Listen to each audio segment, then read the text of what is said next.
Welcome back to Fox News on the Hill Live this Sunday morning. You know, both President Biden and former President Donald Trump are dealing with tough issues.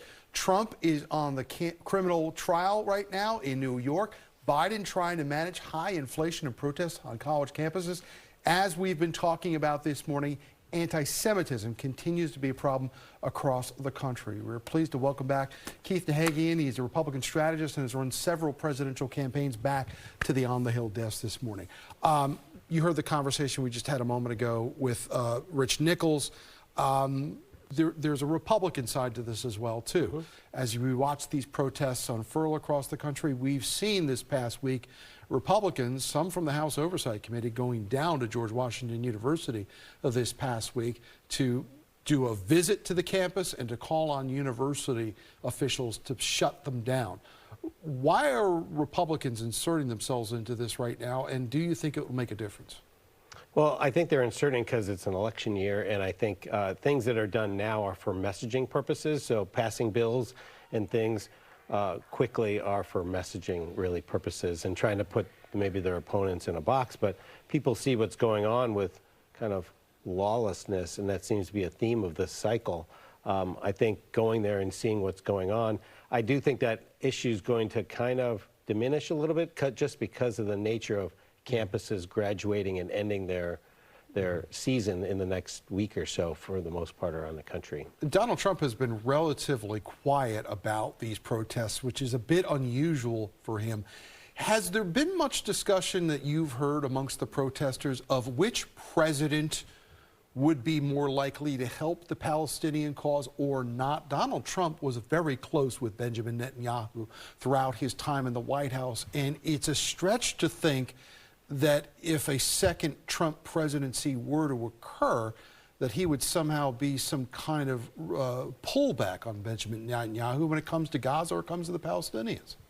Well, I think Biden has had a problem because he's tried to be on both sides. We mentioned the importance of Michigan, so he's tried to be both sides on this issue. You know, I think he was kind of a Charlottesville moment of both sides have good people and this kind of thing, and I think you can't win on that. On these types of things like anti-Semitism, you have to be very strong and bold, and I do think Trump has an advantage in that because he can just be on one side on that issue. But I think Biden has a Michigan problem, as we mentioned. What do you make of that, though? Because you look at what happened in Charlottesville.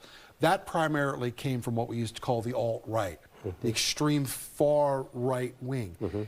What we're looking at here in these college campuses are coming from the left wing of the Democratic Party. So what do we make of things that are being said that are anti-Semitic in nature, but yet coming from two radically different ends of the political spectrum? Yeah, it's pretty dramatic. I think they've lost a lot of their credibility. Well, first of all, college kids aren't exactly based in reality for the most part. They're probably the most disconnected folks in the country. But I think they've gone way over the line on things that they've been saying. I think some of the hate speech on both sides like that are unacceptable, and I think it needs to be really looked at closely. And some of the decisions they're making are, I think, putting them in a long-term bad situation. I want to shift gears a little bit here back into the White House. The president had made those comments earlier in the week on anti-Semitism, but there was also a policy that was floated here that there may be some Palestinian refugees brought into the United States as refuge. We've done this in the past. Obviously, I think about 25 years ago, we brought Bosnian refugees in the United States and a military base in New Jersey. Would this work in easing some of the unrest that's going on here domestically over this? I don't think so. I think it'll inflame it because where they send them, I was actually in New Jersey when they sent those Bosnian refugees. I was there as well. And each one of them is a hardship story. If those refugees should go anywhere, it's probably Egypt. Why bring them all the way here? There's other options for them. But I think this is a political issue that I mentioned back to Michigan is going to cause problems for Biden there. There's 500,000 Muslims in Michigan that are very upset with the president, and that state was just a 2-point race before. 500,000 people is a lot of people. As we look at what's going on domestically on the economy right now, there was a jobs report that came out that was relatively okay. However, the Fed came out this week and said, no, we're still not going to cut interest rates. Market didn't like that too much. It might be September before we see that cut. Yeah.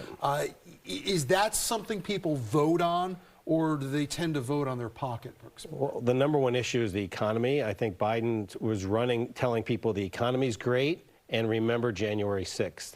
And the economy isn't great, and these protesters almost nullify or severely diminish the argument about January 6th when you see what's happening now. He was running last time as I'm the calm everything down kind of president, and that's why he's in a little bit of a box on this. If he's lost his main two reasons to run, he has to find either other reasons or something. But when you look at the states that are in play and the swing states, he is losing them, and he's losing the states that should be in play. So does that ramp up the pressure for this administration right now, because they've got to get a ceasefire going at some point here soon? Yeah, they have 90 days basically. Right. He has 90 days to get to the convention to put these states in play. Keith Nahigian, always a pleasure to have you here on the desk. We thank you so much for joining us here on Fox 5's On the Hill.